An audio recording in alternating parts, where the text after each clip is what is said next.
함께 나누실 말씀은 사무엘상 17장 45절 말씀부터 47절까지의 말씀입니다. 사무엘상 17장 45절부터 47절까지의 말씀입니다.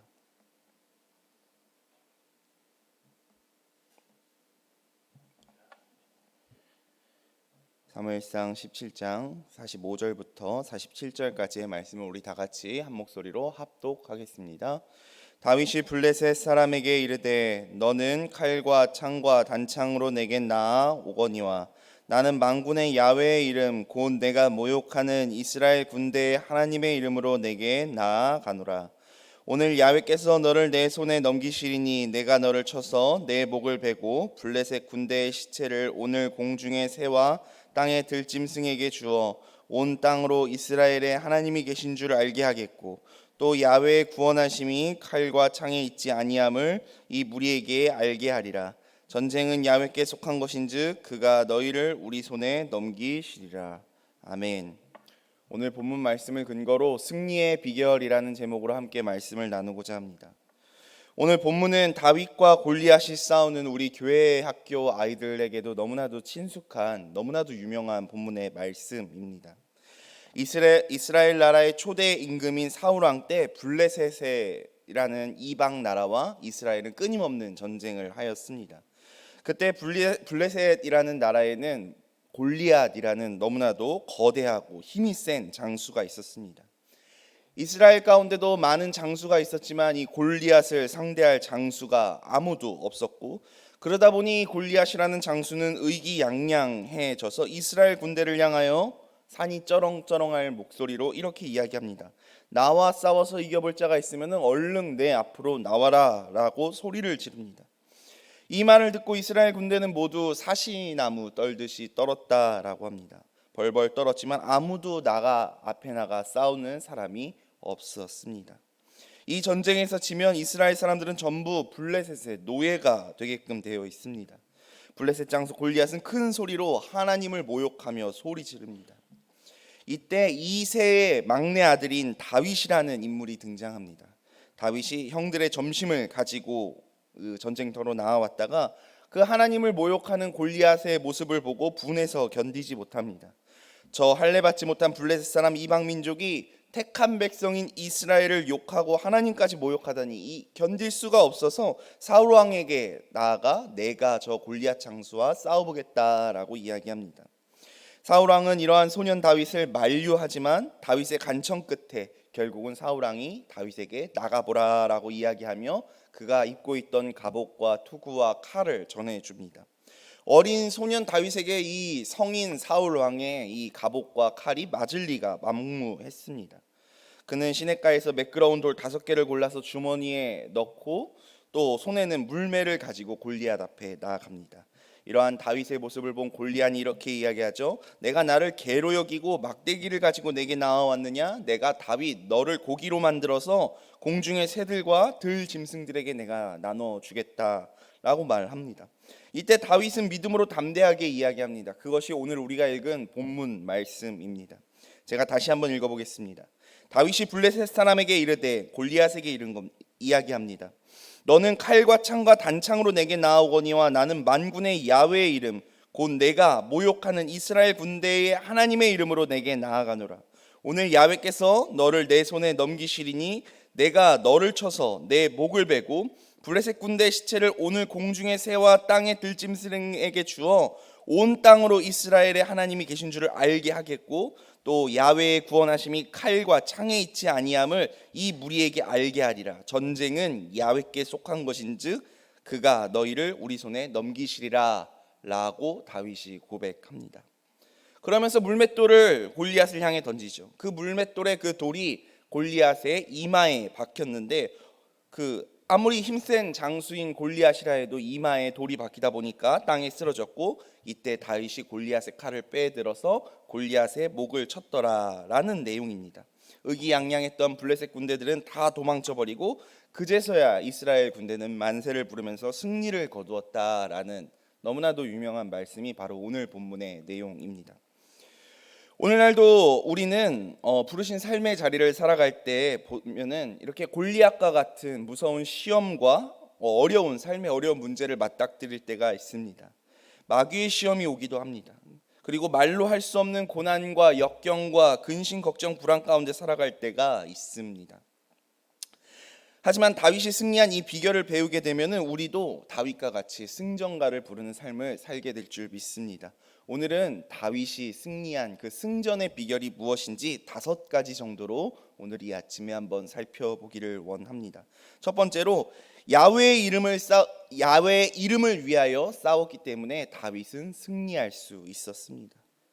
다윗이 그 무서운 거인 블레셋 적장 앞에서 두려움 없이 대항해 싸우러 나간 것은 자기의 이익을 위해서도 아니었고요, 자기의 명예와 자기의 영광을 위해서도 아니었습니다.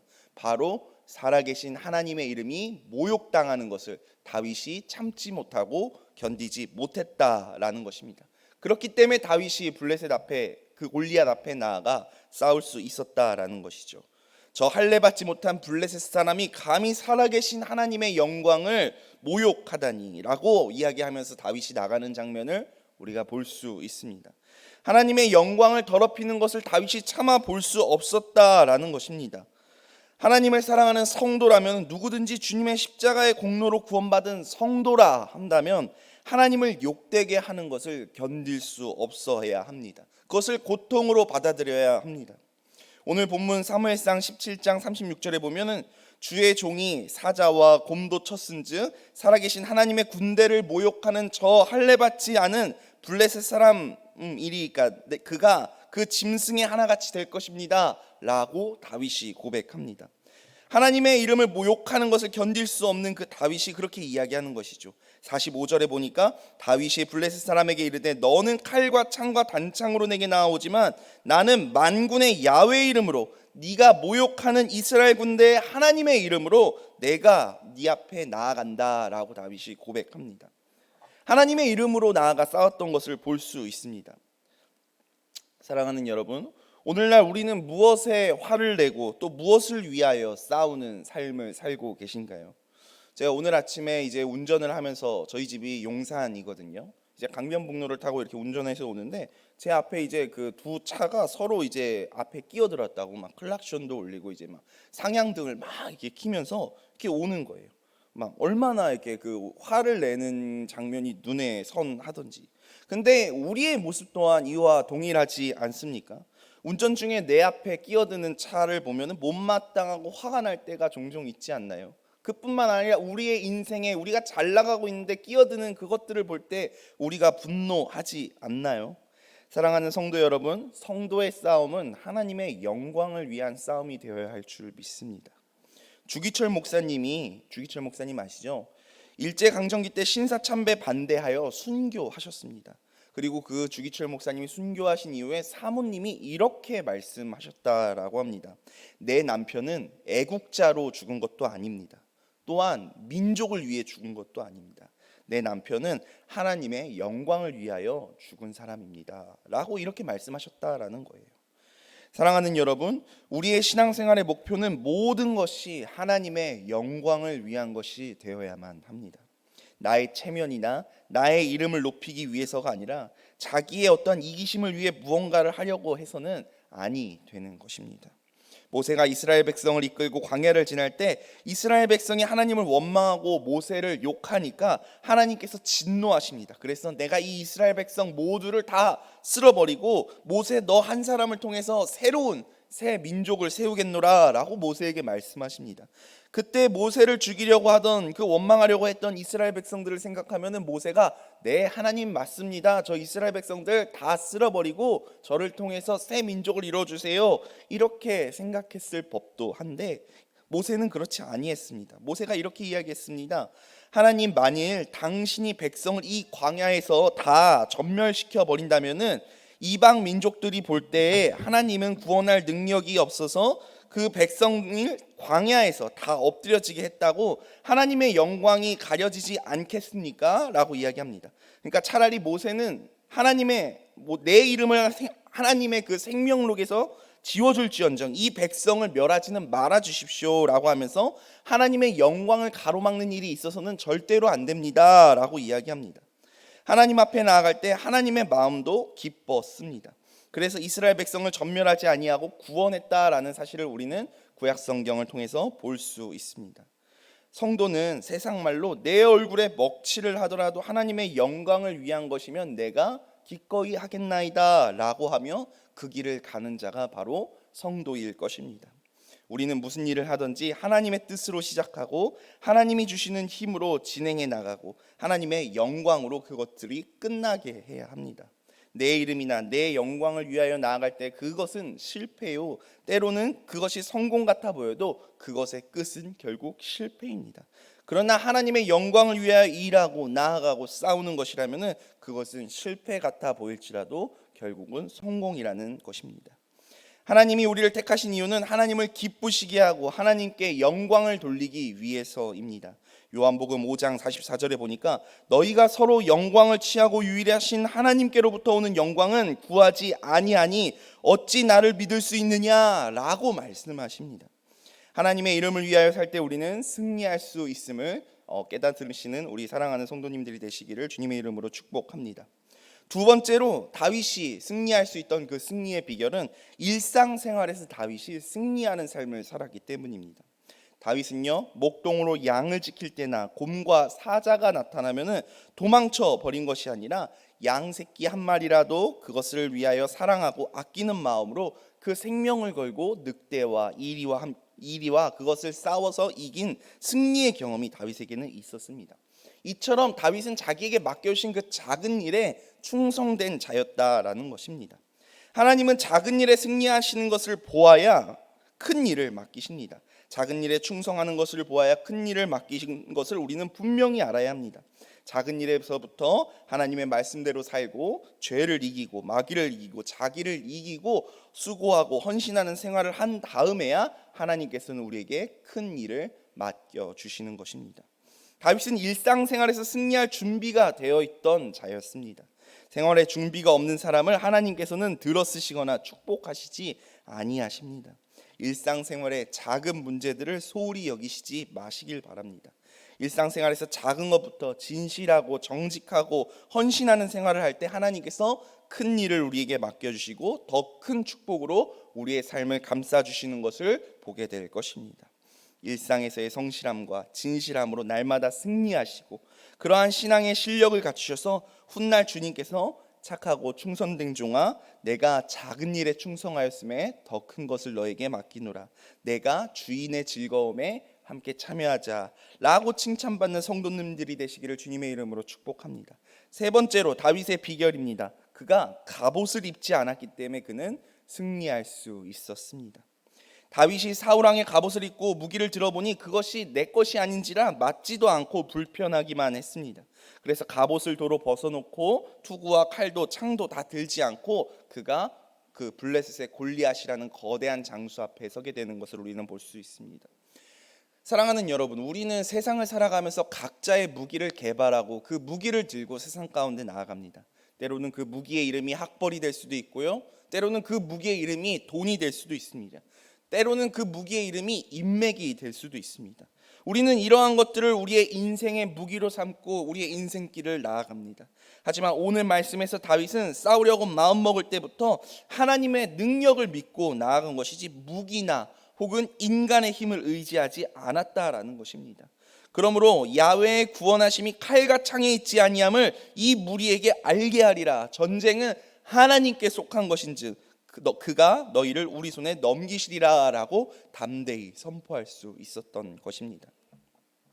시편 33편 16절에 보니까 많은 군대로 구원을 얻은 왕이 없으며 용사가 힘이 커도 스스로 구하지 못하는도다 라고 이야기합니다. 다윗은 세상적인 방법을 쓰지 않고 믿음으로 하나님의 능력만을 의지했습니다. 오늘날 학교에서 또 직장에서 사업장에서 삶의 자리에서 전혀 믿음으로 성령의 능력을 의지할 생각을 하지 않고 주변의 지인이나 학벌이나 지식이나 명예를 가지고 일하려 하기 때문에 실패하는 크리스찬들을 종종 보게 됩니다. 우리는 하나님의 능력을 의지하는 사람이 되어야 합니다. 사람의 그 어떤 것을 의지하기보다는 하나님을 의지하고 구하며 나아가는 것, 이것이 훨씬 가치 있는 일임을 깨달으시기를 바랍니다. 네 번째 다윗의 비결입니다. 네 번째, 다윗이 홀로 나아갔기 때문에 승리할 수 있었습니다. 다윗은 그 어떤 누구도 동행하지 않고 다윗 혼자 나갔던 것을 보게 됩니다. 왜냐하면 하나님이 함께 하심을 그가 알고 믿고 있었기 때문입니다. 거인 골리앗은 도리어 방패든 자를 데리고 다윗 앞에 나와왔다, 전쟁터로 나와왔다라고 소개하였으나 다윗은 홀로 유유히 그 전쟁터로 나아간 것을 우리는 보게 됩니다. 하나님이 함께 하시고 하나님이 나를 대신하여 싸워주실 것을 다윗이 알고 있었기 때문입니다. 하나님의 능력으로 승리하기를 원하는 사람은 홀로 설 줄 아는 사람입니다. 천국에 가는 길은 혼자 가는 길입니다. 신앙생활은 하나님과 나와의 1대1의 관계이지 중간에 어떤 누구도 같이 갈 수 없는 것입니다. 일찍이 위대한 성도들은 홀로 외롭게 하나님 앞에 홀로 하나님과 동행하는 법을 배웠습니다. 엘리야도 그리시네가에서 홀로 시간을 가진 후에 갈멜산에서 승리할 수 있었고요. 야곱도 부모와 형제를 떠나서 홀로 브엘세바에서 하란으로 갈 때 하늘 문이 열려 땅과 하늘을 연결하는 사다리에서 천사가 오르락내리락거리는 것을 보았습니다. 엘리야도 혼자서 무려 850여 명과 싸웠고, 예레미야도 거짓 선지자들이 판치는 그 사이에서 홀로 고독하게 하나님의 말씀을 선포했습니다. 예수님 또한 마찬가지죠. 예수님께서 십자가를 지실 때 어느 제자 중에 하나도 예수님을 기도로 중보로 도와주지 아니하고 오히려 돈을 받고 예수님을 팔았으면 팔았지, 예수님의 그 제자 중에 그 누구도 예수님이 그 십자가를 지시는 그 순간 예수님을 부인하였지 예수님을 도와준 사람이 없다라는 것입니다. 신앙생활의 위기는 홀로 있을 때, 외로울 때가 아닙니다. 반대로 세상에 환심을 많이 살 때, 자신의 인기가 올라갈 때, 그때가 바로 신앙생활의 위기인 것입니다. 성도는 하나님께서 높여주시고 인기가 있어도 축복을 많이 받아 의지할 것이 많아도 하나님만을 의지하고 하나님 앞에 하나님과 단둘이 홀로 설 줄 알아야 합니다. 세상적으로 외로울 때, 고독할 때, 아무도 의지할 것이 없을 때 하나님을 만나고 하나님과 교제하며 가까워질 수 있습니다. 세상 일이 너무 바쁘고 만날 사람이 많아지고 인기가 많아지고 스케줄이 많아질 때가 오히려 신앙에는 더 위기라는 점입니다. 마지막으로 5번째입니다. 다윗이 승리할 수 있었던 마지막 비결 5번째는 하나님이 함께 하심을 다윗이 믿었기 때문에 승리할 수 있었다라는 것입니다. 이런 축복, 저런 축복, 성경이 이야기하는 수많은 축복들이 있지만 하나님께서 함께 하시는 이 임마누엘의 축복이야말로 그 어떤 복과도 비교할 수 없는 축복일 것입니다. 지금 우리는 교회 절기상 대강절, 대림절, 강림절이라는 절기를 보내고 있습니다. 성탄절을 앞에 둔 4번의 주일을 우리는 대림절, 대강절, 강림절이라고 부르면서 이제 이 땅 가운데 평화의 왕이요 소망의 왕으로 오신 그 예수님을 기대하고 기다리는 절기가 바로 오늘날 이 절기거든요. 우리는 지난 주일 대강절 첫째 주일 그 기간을 지금 보내고 있습니다. 예수님의 또 다른 이름이 있죠. 예수님의 또 다른 이름이 무엇입니까? 마태복음 1장 23절에 보니까 보라, 처녀가 잉태하여 아들을 낳을 것이요 그의 이름을 임마누엘이라 하리라 하셨으니 이를 번역한즉 하나님이 우리와 함께 계시다 함이라. 이를 번역한즉 하나님이 우리와 함께 계시다 함이라. 좋은 집에 있을지라도, 너무나도 부유함을 누릴지라도 하나님께서 함께 계시지 않는다면 그것은 불행함입니다. 반면 초가 삼간에 살지라도 하나님께서 나와 함께 하신다면 그것은 축복인 것을 믿으시길 바랍니다. 감리교회의 창시자인 존 웨슬리가 소천하기 직전에 최후로 한 말은 바로 이것이라고 합니다. 하나님이 나와 함께 하신다라는 것이 가장 기쁜 일이다 라고 이야기하고 이 존 웨슬리가 소천하였다라고 합니다. 다윗은 적장 거인 골리앗보다도 더 크신 하나님이 나와 함께 하심을 믿을 수 있었기 때문에 그가 승리할 수 있었다라는 것입니다.